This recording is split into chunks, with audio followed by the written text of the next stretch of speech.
Between the Covers is brought to you in part through the support of Propeller, a magazine of books, music, art, film, and life, and its publishing imprint, Propeller Books.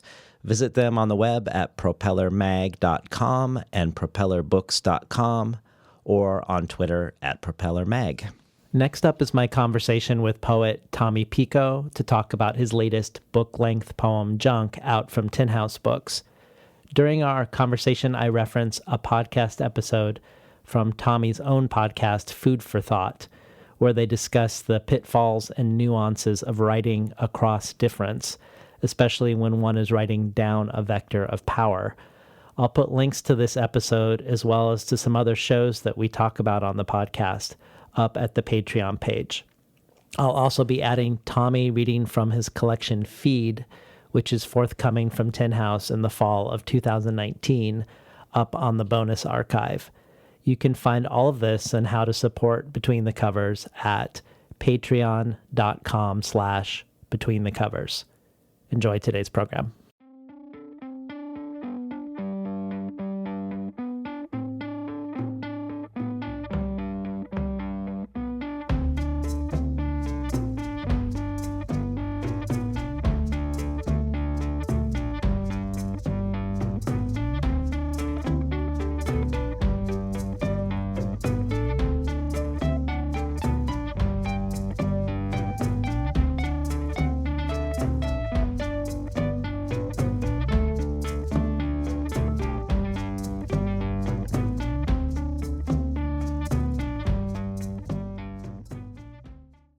Good morning and welcome to Between the Covers. I'm David Naiman, your host.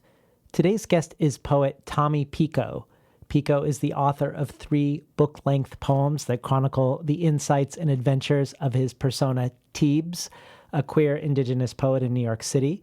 His first book, IRL from Birds LLC, won the 2017 Brooklyn Library Literary Prize and was a finalist for the 2018 Kate Tufts Discovery Award. His follow-up nature poem from Tin House Books was a finalist for the Lambda Literary Award and winner of a 2018 American Book Award. His most recent book, Junk, is also out from Tin House Books, the third in what will ultimately be a quartet, with the final book of the Teebs Chronicles Feed coming out next fall. Prior to the Teebs Quartet, Pico was the founder and editor-in-chief of Birdsong, an anti-racist, queer positive collective, small press, and zine.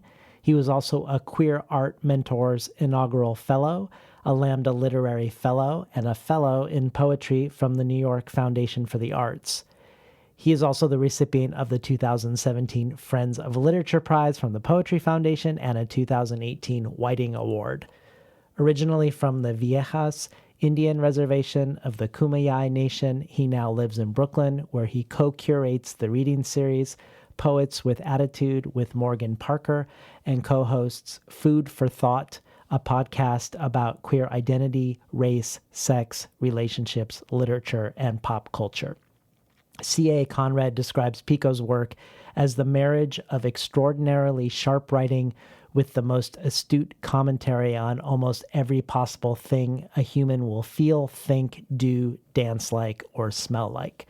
Alexander Chee calls Pico a poet of canny instincts with a lyric that is somehow so casual and so serious at the same time.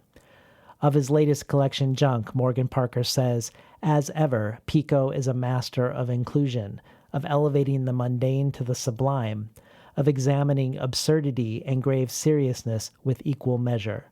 Kaveh Akbar adds, reading Tommy Pico's Junk, I kept thinking of Heather McHugh's pronouncement that the main discipline of poetry is to keep finding life strange.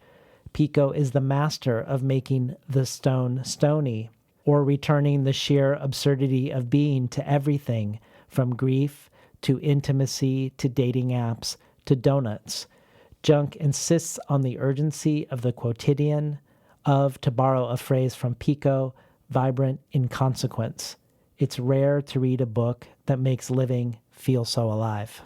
Welcome to Between the Covers, Tommy Pico. I didn't know you were going to read my whole ass bio. Jeez. You didn't have to do that, but thank you so much. You're welcome. Before we talk about Junk, I was at the co-interview you did with Dinesh Smith at Tin House this summer. Oh, rad. Yeah. Shout out to Dinesh. Love you, baby. Yeah, and that was really great. And you focused on finding one's voice. And what was really interesting to me about this question of finding your voice, specific to you, is that you sort of characterized yourself pre-Teebs or pre-being a published poet as someone who grew up who was quiet, who was shy, who maybe didn't have a lot of confidence, and where people were making fun of the way your voice sounded. Yeah. And so we have this tension between the way I think you're perceived in the world as someone who's both on the page and in performance very confident and is very identified and singularly identified by your voice. So can you talk a little bit about you and this past that you have, and then this persona that you have, and this question of finding your voice and how you ultimately found yours? Yeah, well, a part of it has to do with the fact that I don't think I was born shy. I was born loud as all crap. I don't know what we're allowed to say here. I just did a radio show last night that was super FCC friendly, so I'm going to try to curb my swears or whatever, but they had to put me in a different nursery with the other babies because I would make everybody else cry because I just would not stop shouting. So... And my mother always told me that, like, you know, when she would drive by the bus stop where I was surrounded by my cousins, and they were all paying rapt attention to everything that I was saying. And so I had a tape recorder when I was little, and I would just tell all these stories into it before I could even read or write, before I knew what spelling was, before I knew what the dictionary was. Like, I had like a little talk show between like my stuffed animals and my Barbies and my G.I. Joes. You know what I mean? So it's like I always had that kind of personality and that voice. I mean, and some of my most treasured childhood memories are just like singing in the choir at church, and I could feel like my whole body vibrating. It was something so intensely spiritual, and something so the marvelous power of a voice, of people's voices, is something I'm obsessed with, that I've always been obsessed with, that I think is literal magic that I can believe in. Because how on earth do people make those noises? You know, how do people sing? Like, how do people, like, I like, you know, I remember just like listening to Lauryn Hill and being like, this is divine. But it was sometime around puberty and around my sort of, you know, I mean, I've always been a fairy. You know what I mean? Like, I've always been effete. There's never been anything inside of me that has been able to be butch or whatever. I just can't butch it up. It's not possible for me. I feel like starting to get like bullied or whatever, or hatred and from people in high school, specifically around the way that I sounded, the way that I acted, the way that my body moved in space, the way that I, you know, whether it was like my, you know, my bookishness or whatever. It really did a number on my self-confidence. I became incredibly quiet. I became incredibly shy. It was hard for me to raise my hand in class because I felt like everything that I was a beacon for terrible crap. I mean, that's internalized homophobia and racism and all that kind of stuff. And it took me a long time. It took me probably 15 years after I left and went to college and graduated and started my collective and decided I knew, I mean, when I was my senior year in college, because I knew I wanted to start singing again, because that was like the purest joy I'd ever had in my entire life. I had something at Sarah Lawrence. It's called a music third, where a third of, this is some, you know, liberal arts college crap, where a third of your study could go towards one discipline. And so I chose a music third. So I had a singing teacher. I was in a performance class. I had I had to do music theory. I was in a chorus, and it was the most terrifying thing I'd ever done, because in relearning the magic of my voice, I had to confront a ton of trauma. And I wasn't wholly ready to do it then, but I knew I had to start somewhere. And then graduating and moving to Brooklyn and starting this collective and creating a stage for myself where, like, every other month I had to get up in front of people, host a reading series, and read myself. It was, again, some of the most difficult stuff I've ever had to do. I had the shakes, I had the sweats, my face would flush. I had my entire body was covered in nasty ass sweat, and I had to do that, and it had to be nasty for 10 years. And probably like maybe 4 years ago, I kind of locked into the performance style and the voice and the cadence and the rhythm and the patter of what I do now.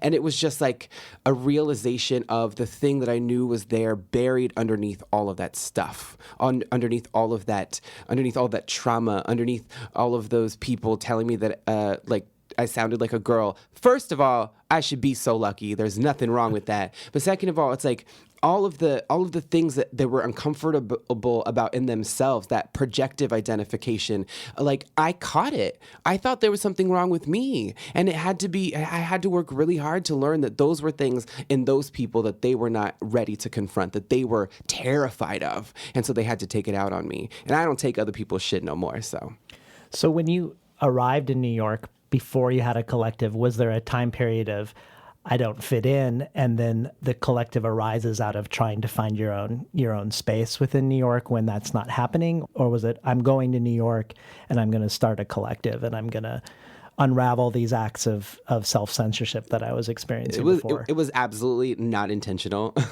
I don't think I've ever been too intentional about much of the stuff that I've done in my life. I just went on a whole spree about undoing trauma, but that was more of like a one foot in front of the other type of thing. It was like I found one stone in the creek, and once I found that stone, I found the next stone. So it was very much like day to day, foot by foot, trudge by trudge, or whatever. But like I knew that I wasn't happy, and I went to Sarah Lawrence as an undergrad, and I went to study like medicine. I was going to go to medical school. And once I didn't do that, I moved to Brooklyn, and I was kind of like, I have to figure out a new plan.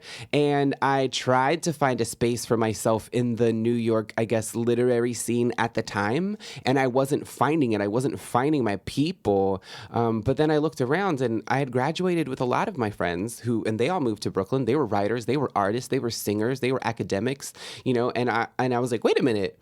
We're already here. And I just kind of took the people around me and I was like, hey, why don't we make a thing together? Listen, I'll do all the work. I'll bind them all. I'll host the reading. I'll do the publicity. I'll make sure we're in Time Out New York. I'll make sure we're in the New Yorker. I'll take care of all of that. I'm a boss. That's the people I come from. You just give me a poem, or you give me a short story. You give me a drawing. You sing at the launch, and let's just do this. And I think I was really grateful for the experience. And I think all my friends are really grateful too now, because like some of the people in the collective, like my friend Sam McInnes, who was in it, he just did Lord's last album cover. Wow. Yeah, and my friend Lauren Wilkinson, who was in the collective, like her debut novel is coming out from Random House in February.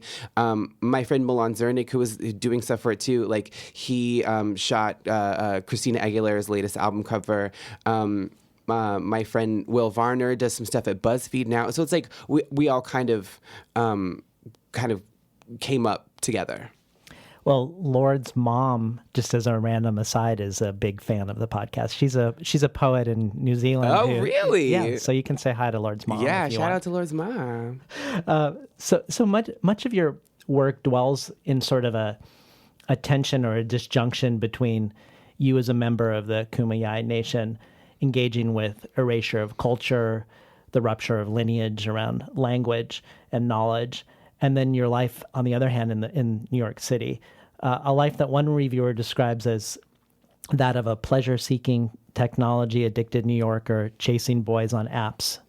But it's also a place where you found a different sort of community and solidarity. So I'm curious if you could talk a little bit about the decision to leave the Viejas Reservation and how fraught that decision was, or how simple and obvious it was. Mm-hmm. I never imagined, when I was little, I never imagined leaving. I didn't know anyone who left the reservation, so it wasn't even a possibility to me. And even when I did go to college, I mean, it was really scary and it was really difficult, but I always thought I would just come back right afterwards. Staying in New York or staying someplace else just never really, it didn't come to me as a possibility. But I had always grown up, and not in a condescending way, but I'd always grown up just like, just wanting more, like feeling unquenchable in a way, like wanting more saturation. I wanted more news. I wanted more. I wanted louder music. I wanted bigger things. I wanted bigger buildings. I wanted. More food, more water, more choice, more blank. and I felt, very insatiable as a child. And I remember being outside on the porch of my house and looking there. You could look in two directions, left or right, in the nighttime sky. And to the left was towards the desert. And the sky was gorgeous. And it was like swirling with all of these colors and all of these galaxies and, all of these worlds. And it was completely and totally unlike anything you could ever see on land. And to the other side was just like light pollution from San Diego that you could see over the top of Viejas Mountain, the sacred mountain on the reservation. And that featureless, saturated sky, I was way more obsessed with than to the left where I could see the Milky Way, because I just wanted to be there. I wanted to be where the lights were, because I'd grown up looking at the stars. I wanted to see the stars on the ground, And I remember visiting my sister, who was living in New York when I was in 5th grade. I didn't know her growing up. She was adopted when I was little, but when I was in 5th grade, she got back in contact with my mother, and so we all went to visit her. And I remember surfacing from the subway and just seeing all of the noise and all of the cars and all of the people, and I just knew that I wanted to be there. I knew that, like, it would be some work. I didn't know how I was going to get there. So I've been learning a lot about plot as I've been writing, like, for film. And what I've learned about plot is it's just like you have the goal, and the plot is like the map of how to get there. And so it was like I had to figure out the plot of how I got to New York. And how would you characterize you as Tommy in relationship to Teebs, the persona? Like, do you feel like Teebs is an amplification of who you are, or more of a way to distance yourself or shield yourself with having Teebs as a avatar? I don't think I could perform if I didn't have Teebs. I don't think I could get up in front of... It's weird because... rest in peace, Aretha Franklin. People would talk about, like Gladys Knight and people like that would talk about how Aretha was so shy, and it's like, well, how could you be shy and then do what you do in front of people night after night? That is your job. And it's like, you have to create that person, that armor, that thing, that diva, that entity that can kind of take over and do what you can't. And I've found sometimes, like Teebs will kind of leap out when I feel scared or when I feel hesitant or whatever. And I just have to make that decision. Like, nope, be that boy, be that guy, that guy. And, he kind of leaps out of me. So you've talked about your dad before, who was a chairman of the reservation, saying that he was good at his job because he didn't like it. Is that something that you feel connected to around Teebs and the persona, that around performance? I do. And I'm going to clarify that to me, what he was saying was that, being the mouthpiece, being the tribal chairman, being the person out front, if you want the spotlight, you're going to get swallowed by it. So that's not the job that he wanted, but he realized that he was good at and no one else was going to do it. And that's similarly how I feel. And I think that that can save some, not liking it maybe saves a little bit of you can steal a little bit of yourself so that you don't get lost in the thing. Well, in Junk itself, you say, I can write you or be you, not both. The more I am Teebs, the less I'm writing, because writing requires the hesitation, the fear, the insecurity, the reflection. Mm-hmm. Yeah, for sure. I mean, Teebs can't exist. The writer can't be Teebs. The performer can, for sure.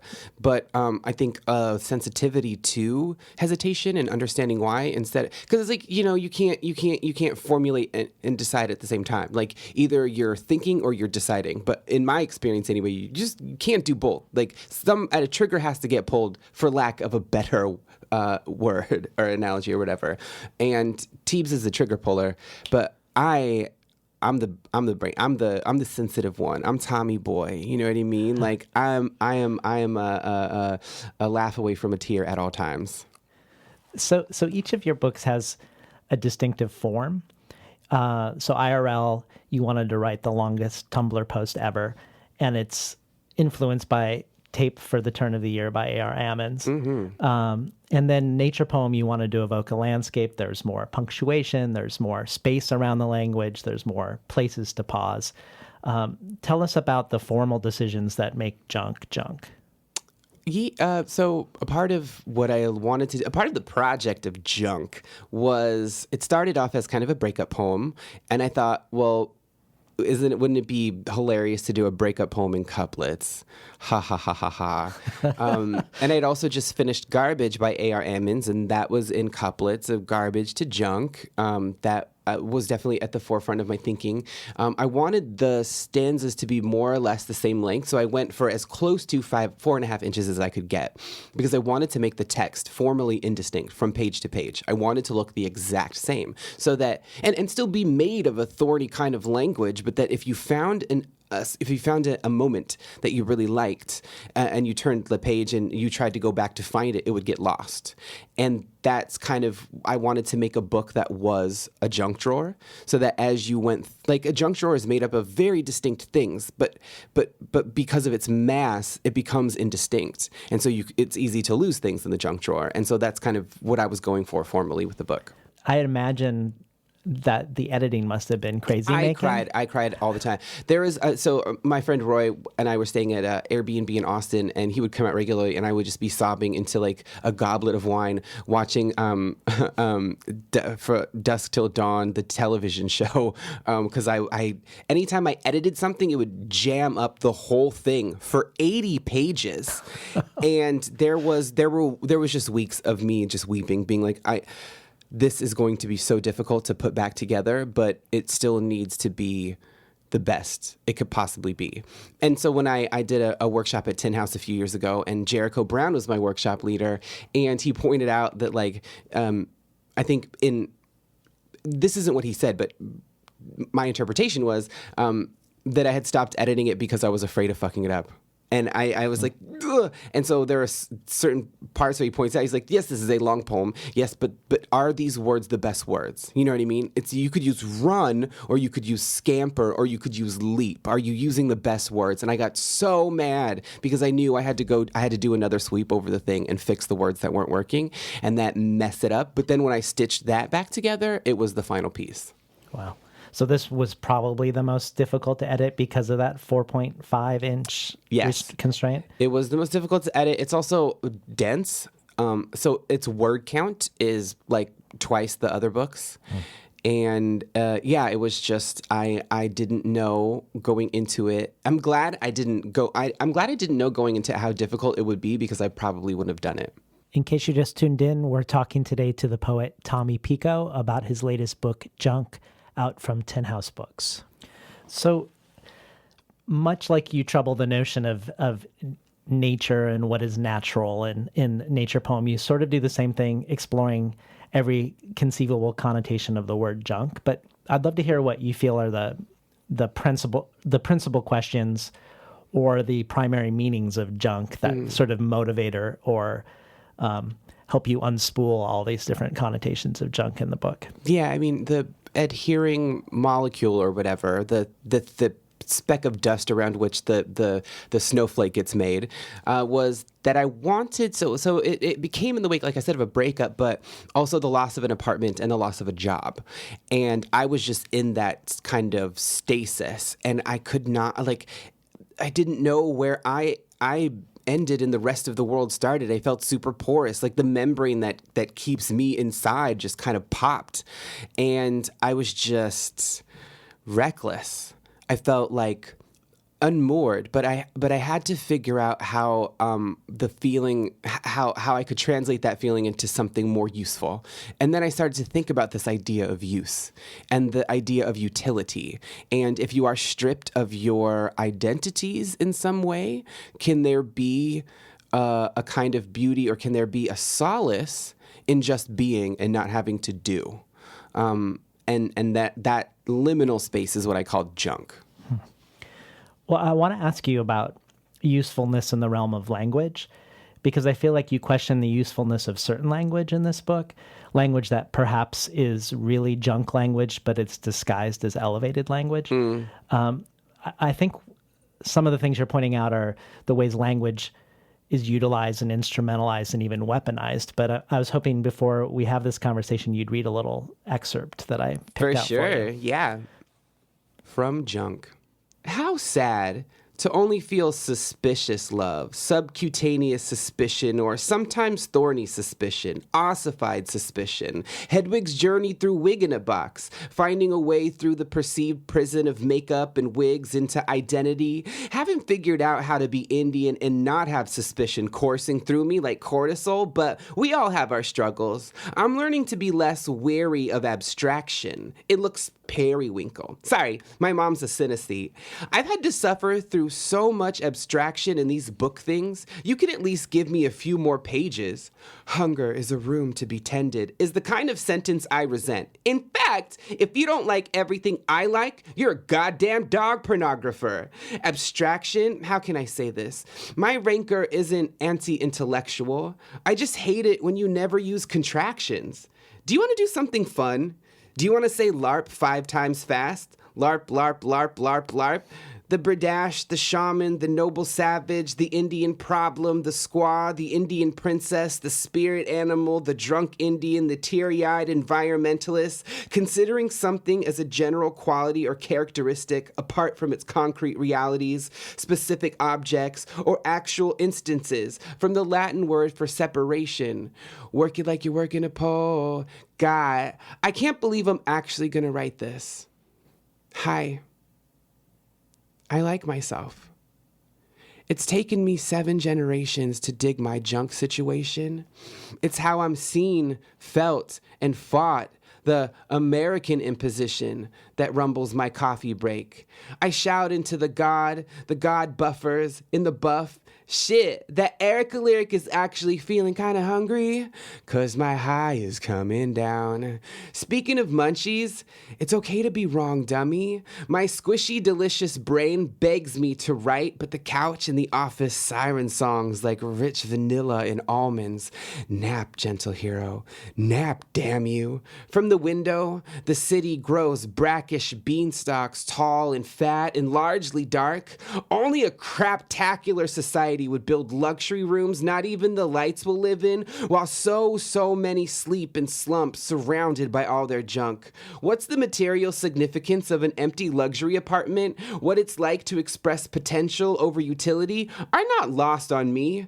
The sky and snowflakes humping a big turquoise Eames chair on the street, the featureless Upper East Side, the hard up city. El Nino year had me thinking snow might not even happen.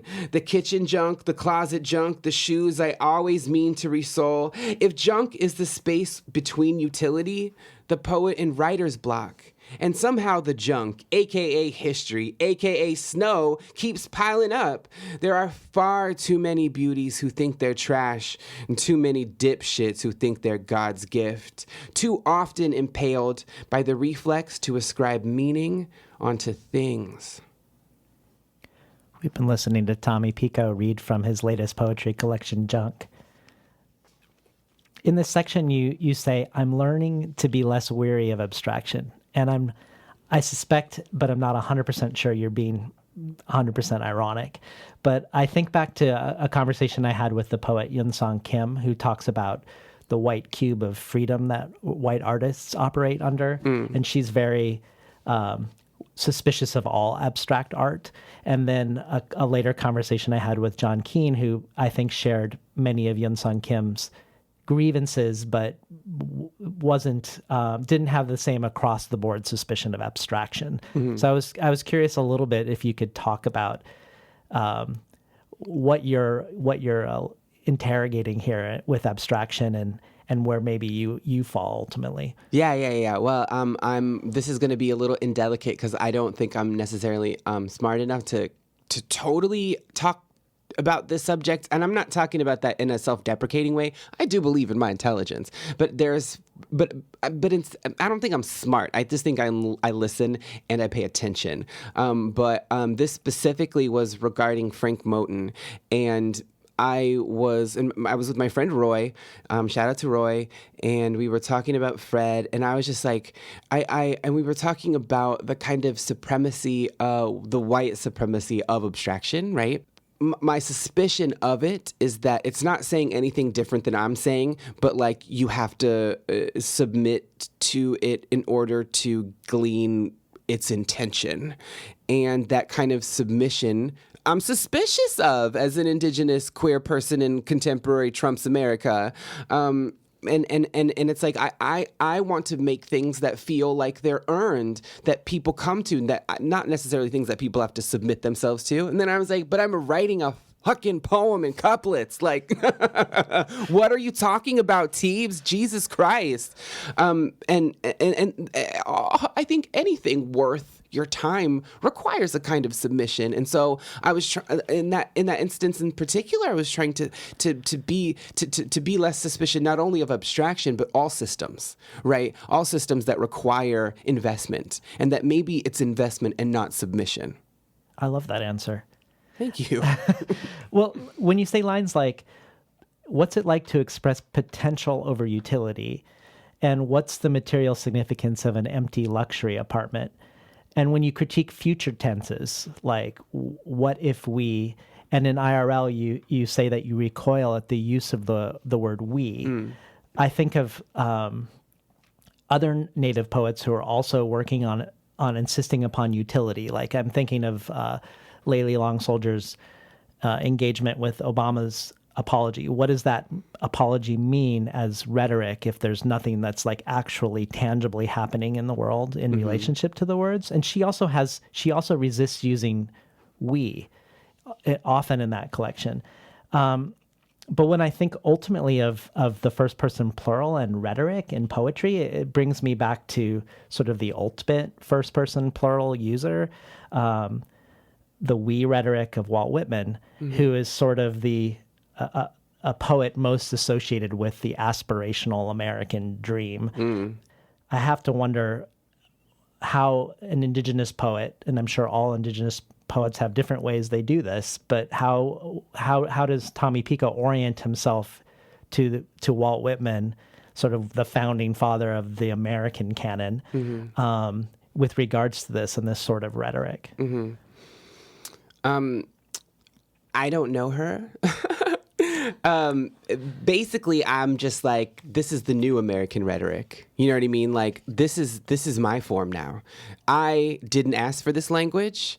I didn't ask for this canon, but now it's mine. And watch me wreck the shit out of this house, Walt. It's mine now. So in a way, you feel like you're not necessarily in a dance with Walt Whitman in your poetry. No, I am not in a dance with anybody but myself. Yeah. But it's not, that's not a fully satisfying answer to me, because to a certain extent, yeah. But it's more like he put his hand out and I was like, no, I'm going to go with this other person. Yeah. So we're still dancing and you're watching me from your place, wherever you are. Do you know that Alexi basketball poem defending Walt Whitman by chance? Sure, but not off the top of my head. It's not one I think that made a distinct impression. Yeah. The only reason I thought of it is there was this interesting dynamic where like Walt Whitman's a basketball player among all of these different Native basketball players. And for the most part, the other players, even though he's a very good basketball player, are sort of laughing at his beard because it's ridiculous in the context on the reservation. Him sort of owning this prophetic tradition.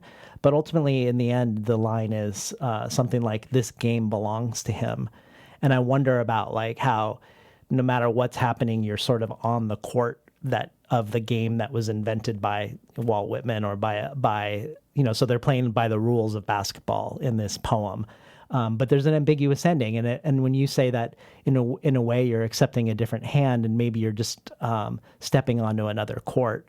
And I wondered about, for instance, when you named your collective the Birdsong Collective, are there other lineages, like you're referencing a tradition of song cycles in the Kumeyaay Nation? Are there other lineages that you're ultimately putting in the center of the poetry that you're writing? Absolutely. I mean, you can compare what I do to Walt Whitman. You could compare what I do to A.R. Ammons. You could compare what I do to Ann Carson. You could compare what I do to Maggie Nelson. But ultimately, my tradition isn't their tradition. The Ishakapa, the bird songs, existed for 10,000 years. They were long song cycles. My dad is a bird singer. That's as much my tradition as the poetic tradition is. That the song cycles run in my blood. Like whatever else I've learned is like the outer layer of skin. You know what I mean? And that flakes off. And the blood is what animates me, and the blood is what the blood is what compels me to do this work. And once I didn't go into it knowing, but again, just doing is more important to me than knowing, because in doing I learn.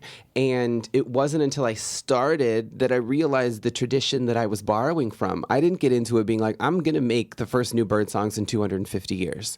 I went into it feeling compelled to do something and understanding that I was compelled forward by forces greater than me, namely the ancestors who fought and survived and made sure that I was here sitting in this room across from you 7 generations ago. Like, their oppression and their survival was with me in mind. It's like, I understand that and I pay fealty to that, and it gives me a purpose in life, which was the most important thing I ever felt, because I didn't have that before. When I was editing IRL and I realized what tradition I was borrowing from and that I was innovating off of, like, I wept. And I'm not a crier, but I realized that was the first moment I'd ever had in my entire life of feeling like I was here for a reason. And I understood the importance of that, because suicide rates on reservations in an Indian country and amongst indigenous people across the world is at endemic rates, because so often I feel, this is my feeling anyway, it's that, like, we don't understand why we're still here.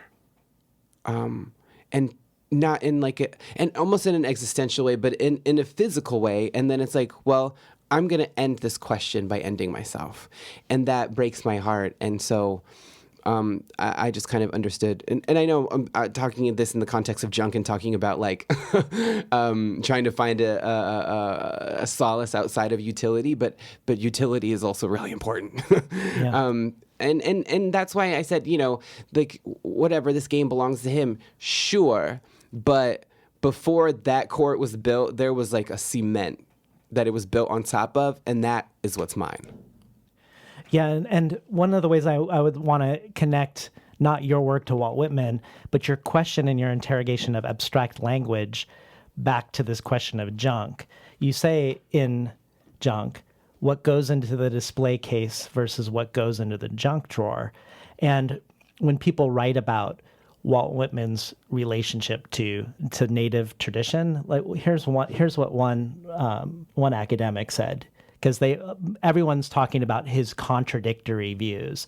So for Whitman, according to this academic, depending on his moods and motivations, Indians could be the debris of evolutionary progress, the primitive versions of American selves that were left behind, or the advance guard, the model fit survivors embodying qualities that Americans have to move towards. But in a weird way, it feels like he's doing both of those things in that line in junk, putting natives in the display case and throwing them in the junk drawer, because he seems more interested in Native Americans as an abstraction or potentially as a symbol of the inner life of a white person versus actual embodied people in the world whose needs and feelings need to be contended with. Am I making any sense? Can you say that last part one more time? Well, just that he's... not needs in people who's feel like not as actual human beings. Yeah, I mean, the display case, because when people say it's contradictory, I wonder if it's contradictory that you could both want to put someone in the display case and also throw them in the junk drawer. Yeah, no, in a way it feels like it's the same thing. Oh, for sure. Either, like, the thing is, like, the difference between, like, what's on the floor and what's on a pedestal is just how hard that thing is shaking. You know what I mean? Like, anything that is abstracted to that degree is not alive. It's very sad. I mean, Anne Carson does the same thing in Autobiography of Red. Like, the extinction of a tribe becomes a metaphor. And it's like, that's all we are to you, people, is a metaphor. Well, I'm going to be so loud and so sharp and so thorny and so good at what I do that you can't reduce me into any of those things. You're going to have to see the beating heart of these people, of my people, of me, you know, my lineage. And it's like, these are the thoughts that I'm having right now. But, like, these are the thoughts we've always been having. And I'm using the we. Well, you've mentioned before that you didn't learn about the two-spirit extra gendered identities in indigenous cultures until you were in college, that you didn't learn them from your grandmother, and that the word in Kumeyaay for in-between state is actually a lost word. And when I think about this severance of lineage, I think of what you said in the New Yorker. More generally, you say, I don't have a really good relationship with my anger because I feel like it is unending. And what's interesting to me about that is anger is not the first word that I would use to describe your poetry. But the more that I return to your poems, the longer, when I'm no longer swept up by the humor and the energy of them, the more obvious the anger feels to me. But I guess I wanted to ask you about your relationship, the relationship of anger to your poetry. Yeah.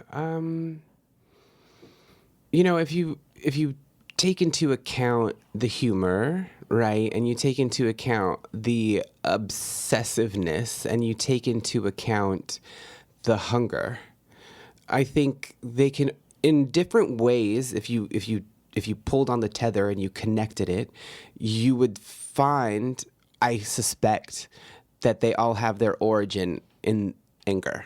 That was the nucleus, and then all of these things kind of erupted out of it, because if there's no recourse for your anger, it has to take a different form, right? If there's no I demand my part right now, and somebody gives it to you, then it's gone, right? But if nobody is ever addressing that, then it has to. I think it takes more wily forms or more digestible forms until then it gets inside of you, and then it explodes. I think. Well, I picked out 2 pages of nature poem I was hoping you'd read. For sure. From nature poem. I can't write a nature poem because English is some Stockholm shit. It makes me complicit in my tribe's erasure. Why should I give a fuck about poetry? It's a container for words like whilst and hither and tamp.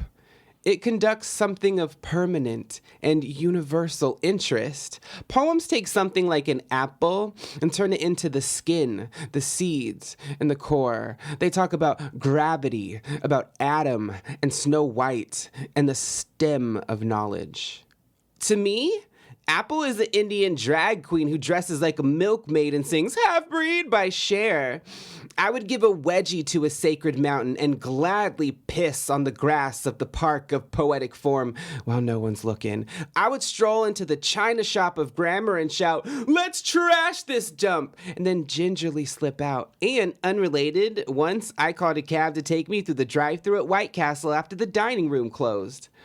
I sob at a Tim Lugos that Roy is reading me at the vegan diner on the formerly Italian side of Grand Street. "This is our medium," he says. My grandmother dreamed of Tin Pan Alley and wrote a song once with the chorus, "Your kisses drop like atom bombs."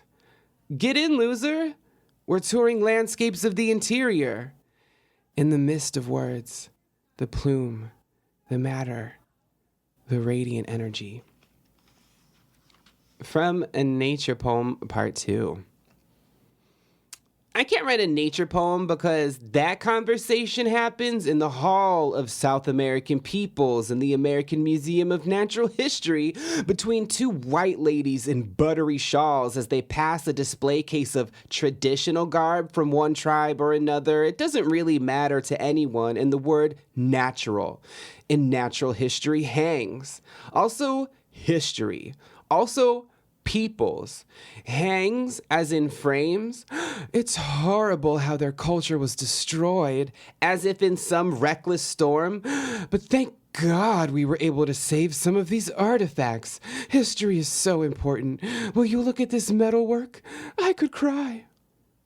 Look, I'm sure you really do just want to wear those Dreamcatcher earrings. They're beautiful. I'm sure you don't mean any harm. I'm sure you don't really think about us at all. I'm sure you don't understand the concept of off limits, but what if by not wearing a headdress in your music video or changing your damn mascot and perhaps adding 0.05% of personal annoyance to your life for the 20 minutes it lasts, the 103 young people who tried to kill themselves on the Pine Ridge Indian Reservation over the past 4 months wanted to live like 50% more? I don't want to be seen, generally. I'm a natural introvert, and I don't want to be seen by white ladies in buttery shawls, but I will literally die if I don't scream. Been listening to Tommy Pico read from Nature Poem. You said that each of your books springs from a line from a previous book. And the line from Nature Poem from which junk is born goes, I used to read a lot of perfect poems. Now I read a lot of garbage by A.R. Ammons. And garbage is, among other things, is about the way society treats elders as garbage, as junk.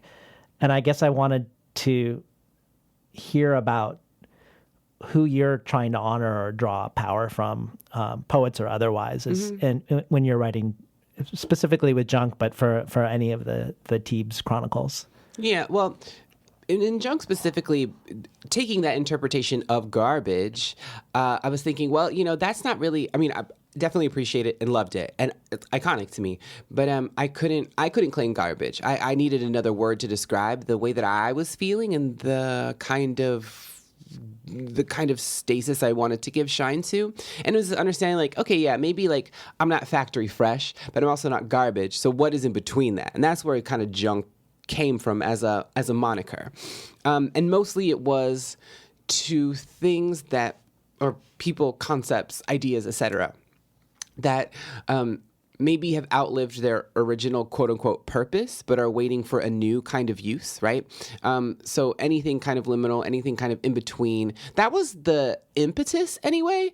I hope that it was successful, but also just kind of like the people for whom the things that are discarded and not considered beautiful, but that there is a beauty, like trying to redeem things for whom like their shine has been diminished or their beauty has been mischaracterized or something like that.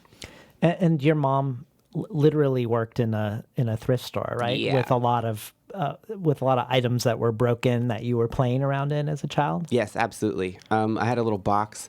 I would like every now and then I could bring some stuff home. And so I just had like a box of junk. But when she was working and I would get off school, or if it was a weekend, I would just be in the junk. Like it felt so comfortable to me. And this idea that there is like thrift stores always weirdly smell the same. Even though they're made up of so many different things, there's that like thrift store smell. I was kind of obsessed with it because it's like, how did all these things come here to smell the same, but they're so different, That is weird. Yeah.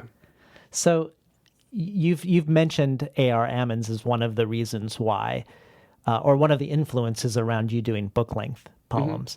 And you've also mentioned Beyonce as another influence. And for that matter, poet friends like Ocean Vuong, who said you were ending your poems too early. And you have this great line, I cut my hair in mourning of the old life, but grow my poems long. But I was hoping you could talk a little bit about the book-length poem and its influences for you, about some of the things that, including the feedback of friends or teachers, that brought you to the book length. Well, to get back to something that I said earlier, mentioning that like feeling kind of insatiable, that's why I wanted to move to a city. That's why I wanted to go to New York, because I wanted something that could kind of contain me, because I kind of felt like not poor, but it felt immaterial. I needed something I needed a suit or a container or something, because I just felt like the edges of me were bleeding out all the time. And the book length format became a container of sorts. It became a conduit through which like I could express the too muchness, and the obsession and those ways in which I felt maybe monstrous, but definitely like I couldn't stomp too hard on the ground because I thought I would break the world or something like that. You know, it became a repository for the impulse towards excess. And that became too, I remember like feeling very inadequate standing in front of long poems because I didn't know if I would be able to sustain my attention over them. I was avoiding them. I mean, it's weird to come back to, but in the same way, I've been obsessed with plot and characterizations and that kind of stuff. And it's like, if a character is avoiding something, you have to make them confront that in the book or in the whatever, in the course of this fictional narrative. And it was like, I was avoiding long poetry from the beginning and I don't know why. I was scared of it or something. But then reading, what was the first? I think probably the first one was maybe The Bridge. So maybe the first one that I read. And AR was one of the first ones. I mean, Autobiography of Red was an early one too. I feel like Jane and Don't Let Me Be Lonely and Bluets and Hard Country and You to One by Jennifer Tamayo. They're like, the more I started to read them, and The Vanishing Line by Jeffrey Yang, the more I started to read them, the more I started to understand and really respect and really, really feel like it's the way in which a long poem both captures and submits to time. It exists in some different dimension. I understood as I was entering it, a Battlefield Where the Moon Says I Love You, that as I was entering these things, or Patterson or whatever, it was almost like I was being given not a reprieve. What's the word I'm looking for? I was being given that membrane.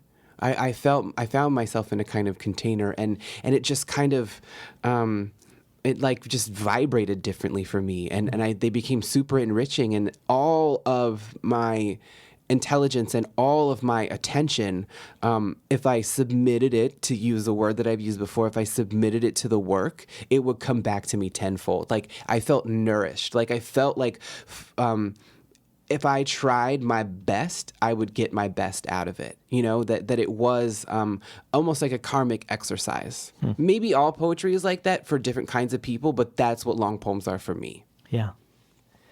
So in Junk, you say that the hope is unity, but the reality is more sandpapery. And I wanted to return with that in mind to the use of we and the use of abstractions.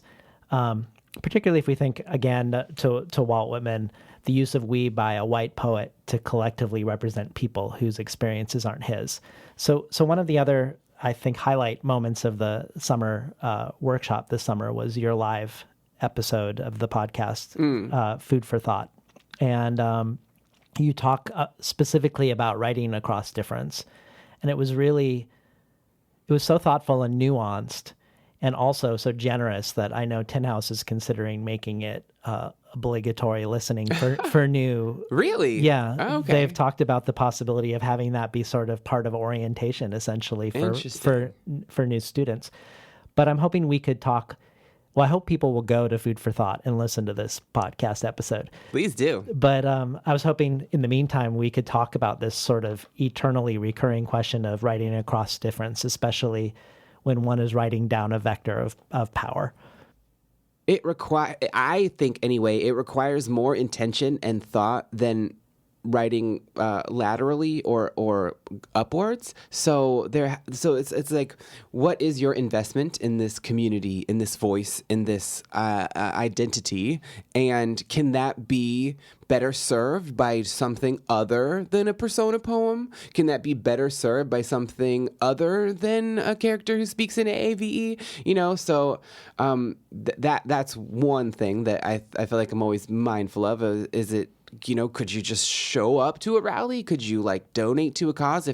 If your goal is representation, or you know, maybe recommend somebody to an editor, or maybe, I don't know, work with some people to start a fellowship. Like, you know, there are impulses that definitely come from somewhere and that should be honored. But maybe writing maybe a character isn't its ultimate fruition. So, I mean, maybe other than focusing on the question, should I be able to or should I not be able to, what the question might be, have you examined your motivations in the first place? Yeah, because I'm not good at there are people who I know who are very prescriptive about what people should and should not do, and they that should definitely be honored, and also difference should be honored. I'm not that kind of a person. I don't feel personally like I can say don't do this, or like I can't say like don't write a native character. I would hope that if you do, it's with a lot of care if you're not native, and then ultimately the result will reveal what your motivation was. Because if that person ends up being a device or a spirit guide or a noble savage or a squaw or whatever, I'm going to say your impulse was fucked up, and that's a bad thing and you should not have done that. But like, so again, and this not being prescriptive, it's just instead of me saying you should or should not do that, again, I just say question the impulse and listen to it and talk to people and do some research and read a lot. And again, it's because like if you're going to make that much investment, if you're going to make that much investment in a community, if you're going to understand that like, do you want to use this headdress? Because if you do, you have to understand the cultural context within which it is. You're going to have to do a lot of research. And if that's not what you want to do, then move on and do something else. Right. Well, you sometimes hear writers say, I'm a white, cis, heterosexual man, so my life isn't that interesting. Mm-hmm. And we heard that at the Tin House workshop, actually, also from someone. But that feels like a particularly problematic reason to imagine yourself as someone else in my mind. I was curious about your thoughts about that's something weak. that you hear. That's a cop-out. That's so weak. Also, like, we know. You don't have to tell me. I know. I look at you. I know that you're a white cis hetero. Do you think I don't see that? Of course I see that. Of course I know. That's where you start. That is throat clearing. Now let's get to the conversation. In case you just tuned in, we're talking today to poet Tommy Pico about his latest book, Junk, from Tin House Books. So all three of your books touch on the ways people are more interested in artifacts than people, whether it be destroyed statues in the Middle East rather than living refugees who are fleeing the conflict, or people wanting to adopt Native American cultural or religious traditions, say dream catchers or bird songs or sweat lodges, without having to actually grapple with actual Native Americans and how they might feel. In IRL, you talk about this desire to know about Native rituals, to take tribal secrets and abstract them from any meaningful context. And I know different tribes or nations have different rules around disclosure, around what ceremonies are okay to talk about or not talk about outside of the community. And I guess I just wondered what considerations happen for you as an artist in relationship to the Viejas reservation and the Kumeyaay Nation? Is there a lot of deliberation around the art making in relationship to anything around the community? Again, from IRL, I feel like if I'm remembering this correctly, I mean, I should because I wrote it ostensibly, but there was a part about like I don't get the I don't get the opportunity or whatever of keeping my God's name secret because the name for her is gone or the word for her is gone or whatever. I feel like so much has been intentionally destroyed or scrubbed clean or estranged from at least me. I don't know if I can speak for other people in my nation, but at least for me, and that like I do know that there is a caginess about giving in general, giving our stories to other people or telling them, or there's this idea of like Indians as being stoic or whatever. And like, that's not, listen, Indian people are some of the most extra, some of the funniest, some of the like weirdest people that I know and love and appreciate. But it's like, that's just how we act around you because we're just used to you coming in and stealing stuff. So there is a kind of hesitance to perform or to act out or whatever. And also that comes from, the trauma of boarding schools and the trauma of literally like being killed by the California state legislature. Like, so, but I don't I can't remember what the original question was. Sorry. Well, I guess the question was around disclosure and around this question of theft and how people want to take the bird songs, the sweat lodges, but without the people who do them. If there's any ways in which you feel like you are grappling with those questions of disclosure when you're writing. Yeah, as a poet. Yeah, no, that's actually really interesting because to a certain degree, I have to disclose everything. To a certain degree, like I don't get secrets. I don't get especially when you're writing and all you're trying to do is like open up sort of the kingdom of your head and be like try to capture something or some of these words and things floating around. Like in my creative practice, it's almost like it's akin to therapy in sort of therapy that I practice anyway, that I have to say everything. Nothing can go unsaid. Everything has to be out in the open. I have to disclose everything. Like I can't have secrets and I can't have alternatives or I can't have like subtext. Everything has to be text. That is the place from which my practice as a writer originates. And I see how that contradicts with the way that I've sort of been raised to keep it close, to play it really close to the chest, But then, talking about motivation, like as much as anger can be a motivation, so is fear. And maybe they're cousins if they're not, two parts of the same person. I think a lot of that came from the fear of like having things stolen from us. And I just had to convince myself, I guess, some way, at least for me personally, that what I was making was worth the disclosure, that like what I was doing, what I was putting out into the world and what I was innovating and the ways in which I was making more Kumeyaay culture, contributing to the culture, that it had to be worth that, because there are taboos that I'm breaking in IRL, for example. The whole thing about not being able to say people's names after they died, that's real. That is a taboo that I broke in that book, but it was because like I need them. That was like my invocation, more or less, to the muse that traditionally happens in longer work. It was me telling them. I mean, I've never actually talked about this before, but it was me breaking the taboo to be like, you can't say their name after they died because it distracts them from heaven. It sullies the peace that they rest in. And it's like, I need you right now. I need you. I call on you because like I don't know what to do, or else I'm gonna be there too. Like I need to figure out some way to stay alive because I'm running out of reasons. And in any type of breaking a taboo, it's like either it's the inversion of it was that like traditionally breaking the taboo means like there's tragedy that happens, that befalls the person. But I want it to be like, no, breaking this taboo, it's not forever. It's just for now. And it's like the intention was more to just like uplift or to figure out or to get a spotlight or to get some mooring or do you get what I'm saying? Yeah. Yeah.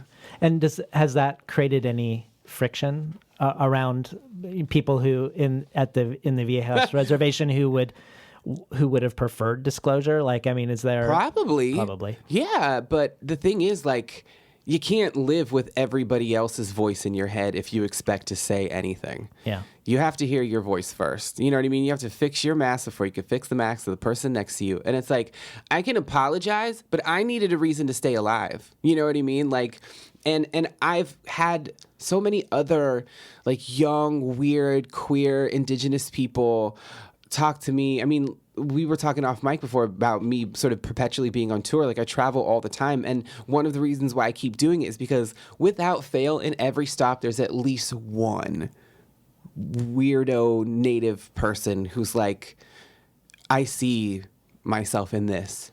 And that floors me. Like I never expected that. I was just trying to stay alive. I was being really selfish. I didn't think it would have an effect on anybody else. And then to have somebody come up and say that and I can have a moment with them and say like, this is for us. This is ours. I made this for myself and I didn't understand that I was making it for you too, but it's yours. And just remember that and make yours too, Was there somebody for you who was life-saving in that way? Someone that you were reading when you were young and when you were talking about facing the light pollution and wanting to go towards the light pollution? Was there somebody that made that seem possible for you? Yeah. I mean, it's weird. Like, everybody from the Babysitters Club to Goosebumps, you know what I mean? Grover and them, like, sure. I mean, and it's hard, like, contending with your problematic faves is hard, right? It's like, Sherman Alexie was one of those people. And unfortunately, he can't be one of those people anymore.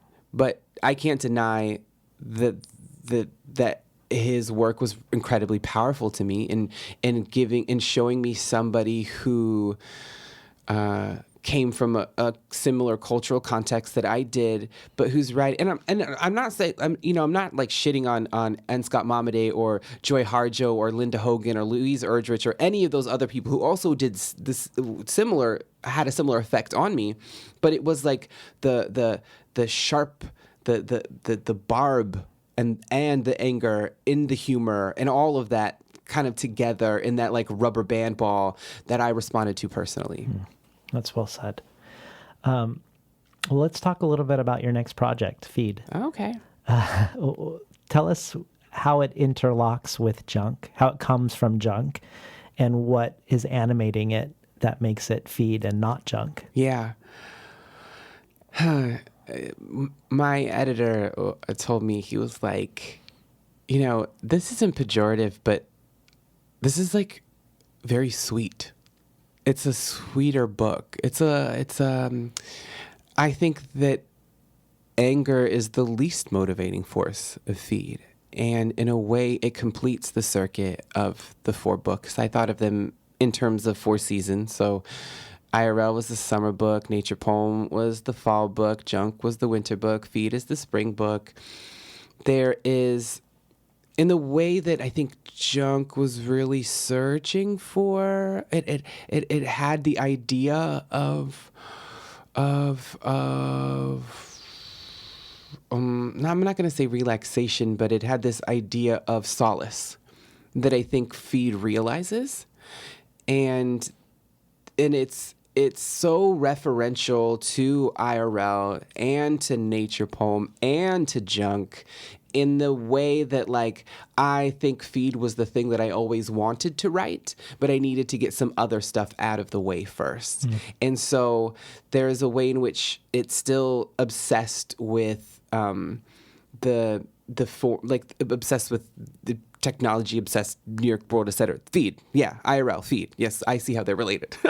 And then the same wanting to create a landscape on the page that exists within Nature Poem, yes, that's there, of course, too. And then in Junk, the wanting to be a kind of Junk is so incredibly tightly wound. It's the container. It needed the container for the chaos. And then Feed it exploded, right? It's unlike any of the other poems. I mean, it's like Junk in the sense that it just keeps going. It's like IRL in the sense of it's like vigor, and it's like Nature Poem in the sense of its physicality. But it just, there's no, in terms of it needing like air holes or in terms of it needing like a refrain or whatever, it just kind of keeps going. And there's more plot and there's more characters and there's more dialogue, and it's more of a realization of both song and poetry, and in a way I'm trying to make them indistinct. I'm trying to repair what was their rupture back in the day and kind of being like these things together is the Feed that it's like I've kind of a character, a person contending with the fact that they've found the nurturing source of whatever. So that's why the 4 books together tell this story, and then in a way it feeds back into IRL, so you could just kind of keep looping the 4 of them. Yeah. Well, you were recently on this podcast that I hadn't heard of before called Cooking by Ear. Oh yeah. That I really loved. You were cooking a recipe together. Yeah. And you could hear the sounds of the food cooking and the sizzling of the oil, and given that the Kumeyaay ways of cooking and gathering food were largely destroyed in your grandmother's generation, and that you grew up mostly on on fast food and government issued canned foods. I'm imagining, I don't know if this is true, but I'm imagining when I read the line in Junk, that you're the opposite of a foodie, you're a junkie. That feed is also about nourishment, and read maybe this appearing on this podcast is part of the on the Cooking by Ear podcast is part of this process of reconnecting yourself to food in a different way. Yeah. Am I reading into that right? Absolutely. This in the way that I talked about, the magic in somebody's voice. I mean, cooking is also a kind of magic, right? You start out with ingredients, you come out with a thing, and repairing a relationship to food through learning how to cook. I mean, the book is a recipe. That's the thing. Like, feed is a recipe. It kind of comes in and out, and there are instructions. I mean, I cooked with a lot of people, and doing the food Cooking by Ear podcast was when I was gathering the material, for lack of a better word, for this long poem. I was cooking with people. First of all, shout out to Christina Loring, a producer of Cooking by Ear, and Cal Peternell, who cooked with me. I cooked with this writer Colin Winnett, this artist Paul Sapuya. I cooked with the singer Jess Paps. I cooked with just like tons of other people, and I just wanted to hear their stories. I wanted to know their food stories because I didn't have any. I didn't in my.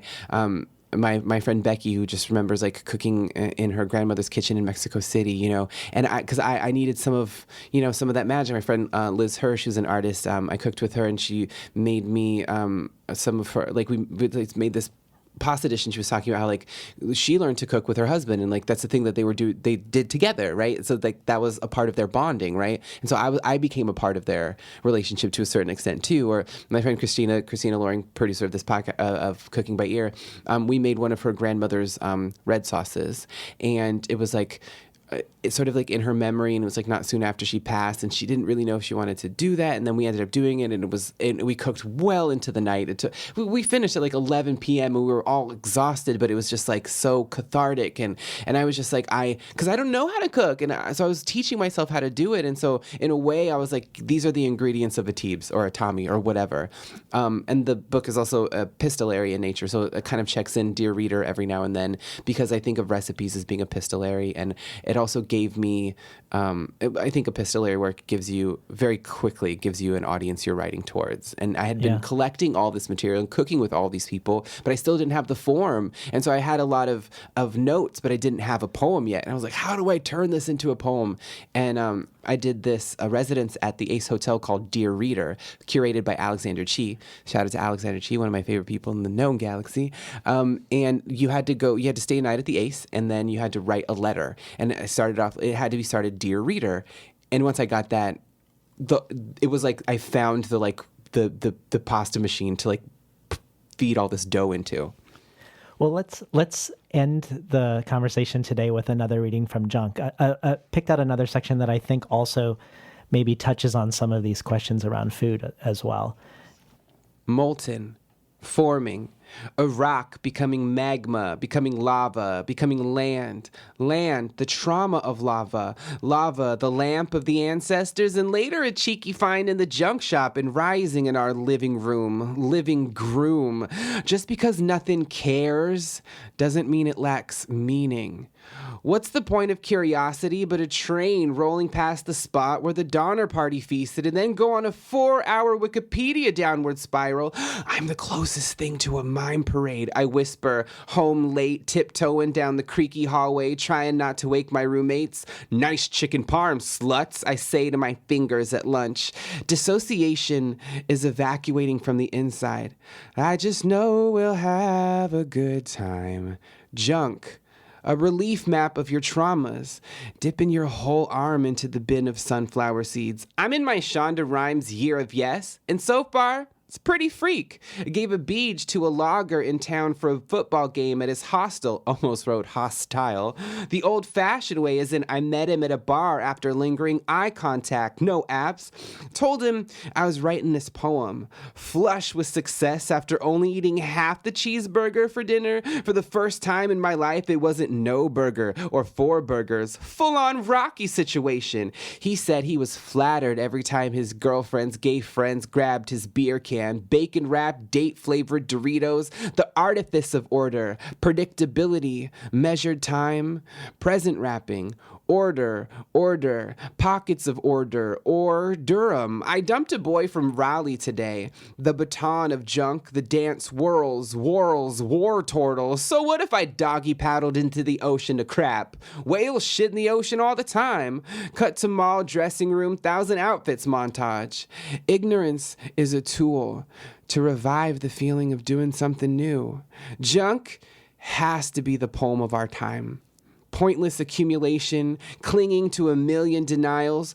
Why do you need an assault rifle? What if radioactive bears? Buying in bulk, afraid of forgetting the party in 2007 when Chantal shouted, "Jamiroquai is holding this party together!" Junk is the garbage people keep. Didn't they tell you I'm a meteorologist, but for people? What's it called? Psychic side chick? In maths, arbitrary is a thing without specific value.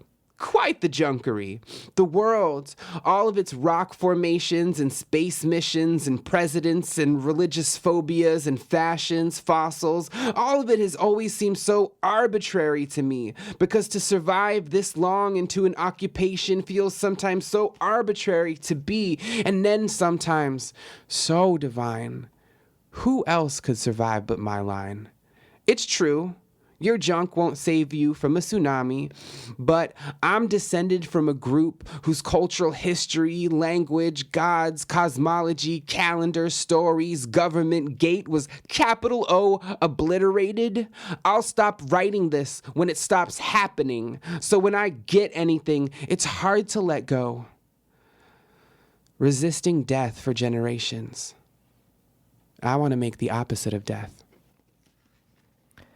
Thanks so much for being on Between the Covers, Tom. Thank you for having me. And I have to just mention really quickly that the line, "Junk has to be the poem of our time," is a direct reference to Garbage by A.R. Emmons, because in that poem he says, "Garbage has to be the poem of our time." Just FYI. We've been talking today to Tommy Pico, the author of Junk from Tin House Books. You've been listening to Between the Covers. I'm David Naiman, your host.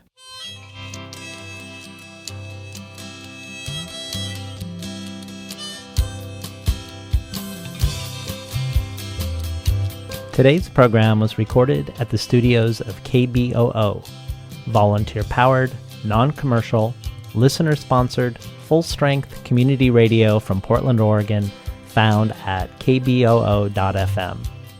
More of Tommy Pico's work can be found at heyteebs.tumblr.com, and his podcasts can be found at Food for Thought, food4thot.simplecast.fm. I've also uploaded Tommy Pico reading from his fall 2019 upcoming collection, Feed, to the bonus archive. This joins bonus material by Carmen Maria Machado, Lainey Zumas, Vicky Now, Therese Marie Myatt, Sheila Hetty, Boris Gander, and others. All of this can be found at patreon.com/betweenthecovers. Finally, I'd like to thank Imre Lodbrog and Barbara Browning for creating this outro. Their album, Imre Lodbrog, A Sapatita Mi, can be found on iTunes, and Barbara Browning's trove of ukulele covers can be found at soundcloud.com/Barbara Browning.